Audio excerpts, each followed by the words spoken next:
আজকের ভিডিওতে আমি আপনাদের দেখাবো কিভাবে আপনারা ট্র্যাকিং লিঙ্ক জেনারেট হবে, আপনার প্রোডাক্টস কোন জায়গায় আছে সেইগুলো কিভাবে আপনারা দেখবেন। তার জন্য থ্রি ডট আইকনে ক্লিক করব। ক্লিক করার পর এইখানে দেখতে পারবেন যে অ্যাক্টিভ অর্ডারে ক্লিক করব। ক্লিক করলে এখানে দেখতে পারবেন যে আপনার কয়টা অর্ডার আছে। আমার দেখেন 2টা অর্ডার আছে। দেখেন যে এই যে আমার প্রোডাক্টটা ডেলিভারি হয়েছে, এটার বিস্তারিত আমি আপনাদের দেখাবো। দেখেন আমি ভিউয়ে ক্লিক করব। এই যে সরাসরি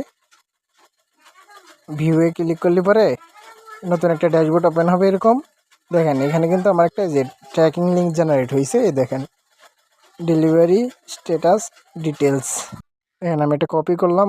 আপনি সরাসরি কপি করে ক্রোমে গিয়ে সার্চ করে দেখতে পারেন, অথবা দেখেন এই যে ওপেন, এখানে ক্রোম অপশন দেখে ওপেন দেখাচ্ছে। আমি এখানে ক্লিক করলাম। দেখেন এখান থেকেও আপনি দেখতে পারবেন যে কোন জায়গায় কোন অবস্থানে আছে প্রোডাক্টটা। এই দেখেন এখানে কিন্তু যে প্রোডাক্টটা অর্ডার করছে তার নাম রিদিয়া রিদিয়া এবং এটা কিন্তু পেন্ডিং দেখাচ্ছে। মানে এই দেখেন এখানে হচ্ছে ডেলিভারি ম্যানের নাম্বারটা অ্যাড হয়েছে, এমডি সামিউল ইসলাম, তার নাম্বারটা কিন্তু অ্যাড হয়ে গেছে। এবং হচ্ছে নিচে কিন্তু সকল ডিটেলস দেখাচ্ছে, কখন এটা চাঁপাইনবাবগঞ্জ গিয়ে পৌঁছেছে সেটাও দেখাচ্ছে।